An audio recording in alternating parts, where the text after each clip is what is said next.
What's up, guys? James here. So what happened? It finally happened. We got some data on MindMed's LSD projects. More specifically, we got data on Project Lucy attempting to treat anxiety disorders using large doses of LSD. So if you've been following this channel for a while, you'll know that we've been excited for this day for the longest period of time because, frankly, without being able to see data, we just don't really know how effective LSD will do. There's lots of anecdotal evidence that shows that it might be effective in treating a range of mental health disorders, but until we saw modern clinical trial data on the effectiveness of treating LSD or effectiveness of treating mental health disorders using LSD, we were not able to say with any level of certainty whether or not it would actually be effective, and now we got the data. So in this episode, we're going to do a couple things.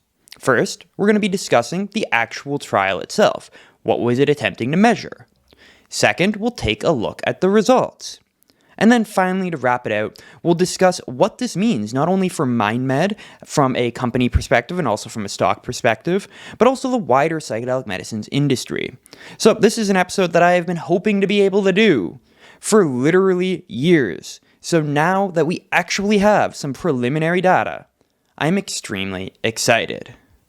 All right, guys, just real quick, I do have a little bit of a update for y'all before we hop into the episode.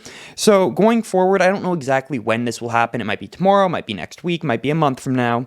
We are going to be changing the name of the YouTube channel to PSYCH Business, and that's just to make it more in line with the Psychedelic Spotlight brand. I personally will still go by the Psychedelic Investor, but the name of the YouTube channel will be PSYCH Business. So just keep that in mind when going forward. If you don't see the Psychedelic Investor, that is why. It is now PSYCH Business, or it will be PSYCH Business in the very near future.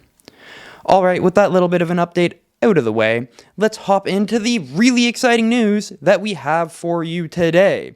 Alrighty, so the other day in London at something called the PSYCH Symposium, Professor Matthias Liechti and Dr. Friederike Holze presented top-line data from a phase 2, double-blind, placebo-controlled study that was attempting to treat anxiety disorders in 46 patients using 200 micrograms of LSD.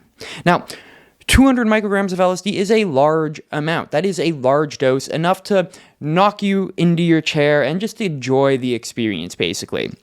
Now, this was a crossover trial design, which means that all 46 patients did actually receive the treatment of LSD, but not all at the same time. So originally they were split in two groups, the placebo group and the LSD group, and then those that were in the placebo group originally eventually got to take the LSD treatment as well. So all 46 of these patients did receive 200 micrograms of LSD, which again is a large experiential dose.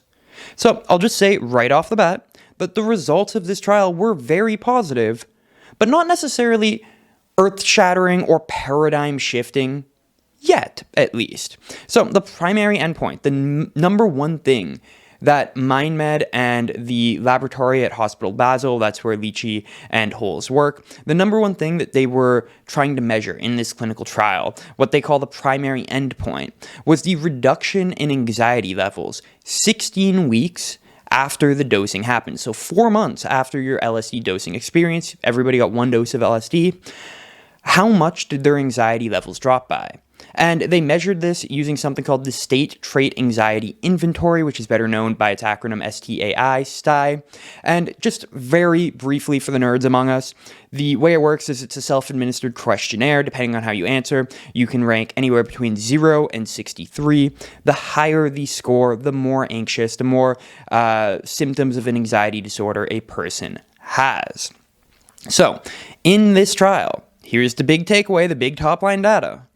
65% of patients saw their anxiety levels drop by at least 30%. 16 weeks after administration, 4 months after administration. So basically rounding up a little bit to make it nice even numbers, 2/3 of patients saw their symptoms decrease by at least a third, give or take. 65% seeing their symptoms drop by at least 30%. And there's been a lot of talk in the past about, oh, maybe this psychedelics effects on mental health is just a placebo effect. Well, in the placebo arm, only 9% of people saw their anxiety levels drop by 30% or more. So there obviously is a huge difference. Although, to be fair, I bet you every single patient in there knew if they were in the placebo group or if they were in the experiential group, because there's no way you would be able to mistake a 200 microgram dose of LSD for a placebo. So within an hour, I'm assuming most people probably understood if they were in the placebo group or the experiential dose group. So that might kind of play against the placebo effect. But nevertheless, 65% of individuals saw their anxiety levels drop by at least 30% 4 months after dosing. That is really, really big.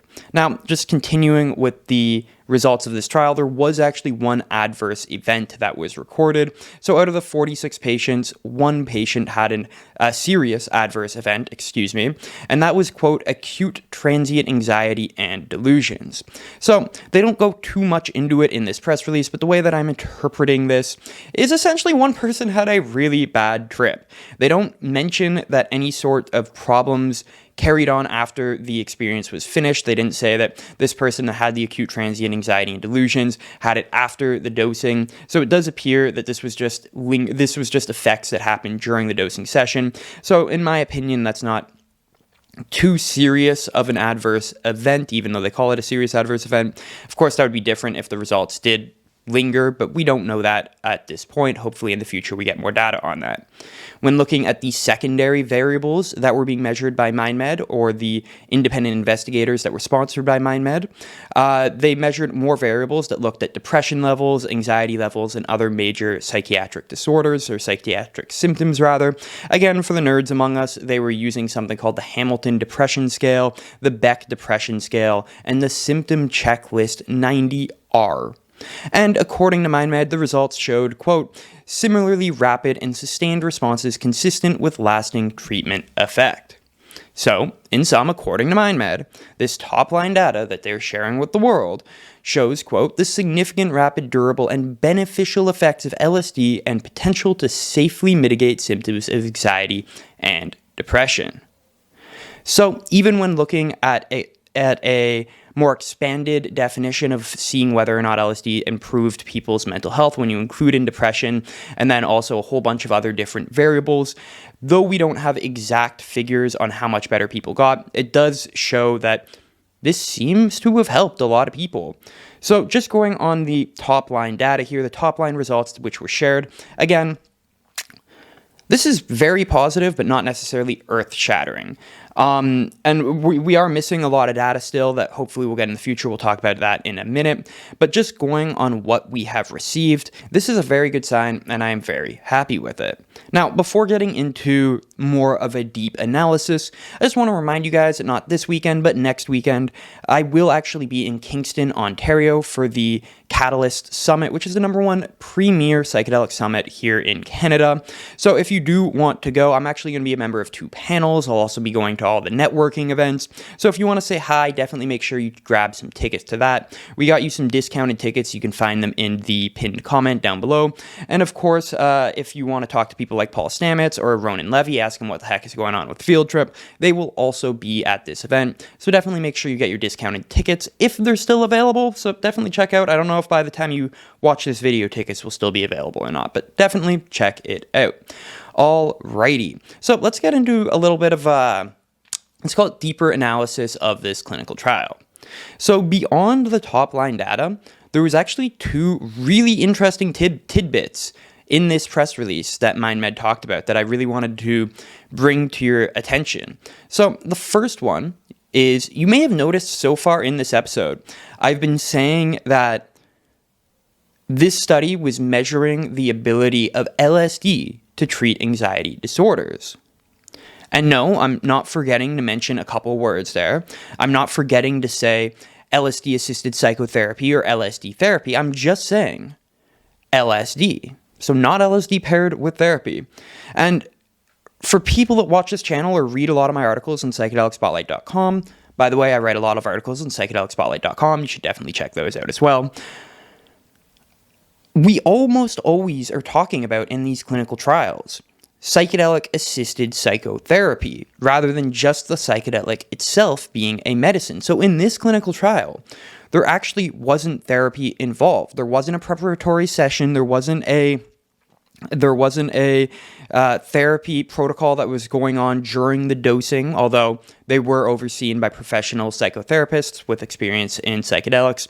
So perhaps individuals in this session did get help from the therapist, but there wasn't any sort of therapy regimen involved, and there weren't any integration therapy sessions afterwards either.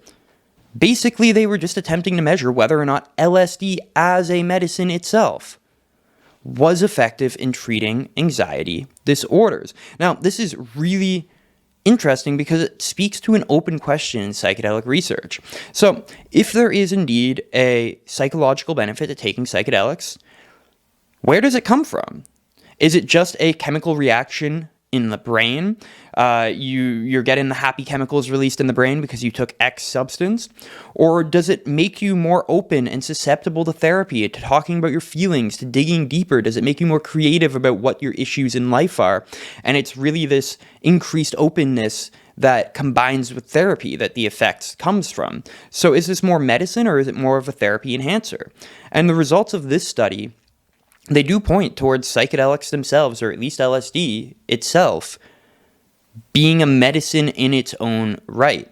Now, to be clear, that doesn't mean that you shouldn't also combine it with therapy. We've seen in the past studies that show that when you include therapy, psychotherapy, with different types of medications for depression, be that SSRIs or what have you, that the effectiveness actually increases. And we've talked to lots of CEOs on this channel before that talk about how the therapy aspect increases the effectiveness of the psychedelics. So it is very possible that if we had have also seen therapy being involved in this clinical trial, that maybe we would have even got better results rather than, and by the way, this is complete speculation, a hypothesis. We need to see data before we could validate it. But perhaps with added therapy and integration sessions afterwards, we might have seen, 65% of people improve by 50% rather than 30%. Again, just a guess. So, all I'm trying to say is there's probably still some benefit to therapy, and it will be interesting to see whether or not LSD combined with therapy is also equally impressive, if not more so. So there is another really interesting tidbit in this press release that they talk about that also kind of speaks to this question of where the benefit comes from. So I'm going to read you the sentence, and this is literally one sentence. It's all we have to go off of. But it says, acute positive effects or mystical experiences significantly correlate with long-term therapeutic outcomes. Mystical experiences significantly correlate with long-term therapeutic outcomes. So getting back to this question of where the heck does the benefit come from? Is it just a chemical reaction? Is it making you more open to therapy? Well, lots of people argue that it actually comes from what you experience when you're on a hardcore psychedelic like LSD. This journey that you go through, it is the process of going through this journey that shows you the answers, as opposed to merely chemical reactions in your brain or opening you up to psychedelic, or to therapy rather. So this one sentence does imply that perhaps the journey is a big part of it as opposed to just a chemical reaction. And this is important because lots of companies are attempting to create psychedelics that do away with the psychedelic. Like there are companies that have LSD that doesn't cause hallucinations, and they want to test it on treating these conditions because they believe that it is just the chemical reactions that are happening in the brain. You can do away with the hallucination and everything will be good. This one sentence does imply that that's probably not the case, though of course, we're speculating a lot based on one sentence here. I just wanted to bring it up because I found it very, very interesting. Now, this speaks to my next point, which is we need to see the rest of the data, basically, because the data that they presented is very positive. But you can, and by the way, I'm definitely not saying they're doing this, it's just a thought that's popping in my head, but you can twist data to tell any story that you want to tell. So there's a famous quote, I believe it was by Winston Churchill, that said there were 3 types of lies: lies, damned lies, and statistics. So all I'm trying to say here is we need to see the full data before we can say this is game-changing, before we can say this is paradigm-shifting. We basically only got a couple of really awesome data points, but we need to see everything else. So for example, we need to see remission rates. Now, to be fair, I read the study itself on clinicaltrials.org, and it doesn't actually mention that they want to research remission rates at all in that, so maybe they didn't measure it, but I can't imagine they didn't. So I would want to see remission rates. I'd also want to see the full data set. So there were, 46 patients in this clinical trial. Yeah, we know that 65% of them got better by 30% or more, but what about the other 35 of them? Obviously, we would be there are 2 very different stories depending on 2 different hypotheticals here. If 65% of people got 30% or better, and then 35% of people either didn't get better or got better but less than 30% better, that would be extremely positive. We can't expect every medicine to work on everybody, so that would be very, very positive. But if, on the other hand, the other 35 people got worse, again, I'm not saying that's the case, this is just a hypothetical here, but if the other 35% of the individuals got worse in this clinical trial, well, then we'd be in a situation where it's a roll of the die. Either you get better or you get worse. That's not necessarily a good place to be in. So all I'm trying to say here, guys, I'm making this sound more negative than I actually believe it is, but what I'm trying to say here is we need to see the full data set before we can come to any firm, hard solutions. Another thing I'd like to see is how many people improve by 50% or more. So we just need to see as much data as possible. We need to see the individual data, and then we can come to any sort of firm conclusion. Again, based on what they released so far, very, very, very positive. We just need to see it all in order to come to firm conclusions. All right, let's read a couple of quotes from Dr. Miri Halperin-Wernley, who is executive president of MindMed. They usually finish most press releases with a quote from her because she's very well spoken and often adds tidbits of philosophy into her analysis. So, Dr. Halperin-Wernley says, "These results represent the highest quality research ever conducted with LSD and anxiety disorders and provide contemporary confirmation of the preliminary findings of the anxiolytic and antidepressant effects of LSD in over 500 patients to date. The statistically significant, strong, and long-lasting reductions in STAI-G scores, combined with similarly rapid and sustained responses in all secondary endpoint measurements, are extremely encouraging.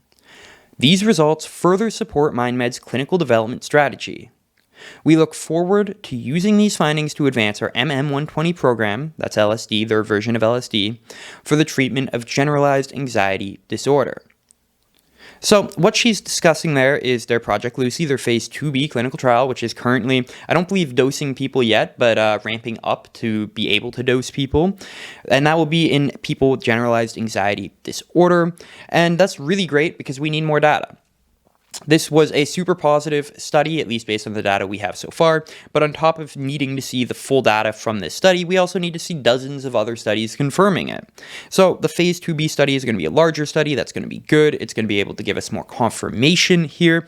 Very excited to see that. But of course, then we need to see dozens of other types of studies, both by MindMed, but also by other institutions as well, to make sure there's no sort of institutional bias happening here. So studies that I would like to see, that I'm sure we will see in the coming years, are things like comparing the effectiveness of LSD treatments to the effectiveness of SSRIs. I'd like to see studies where you combine therapy with LSD. I'd like to see therapies where you combine therapy, LSD, and SSRIs together, because there is some early evidence that's pointing towards maybe, this is by no means definitive, and lots of people have pointed out holes in research. Dr. Carhart Harris, I believe at one point, pointed out a hole in one of these research papers. I'm forgetting what off the top of my head.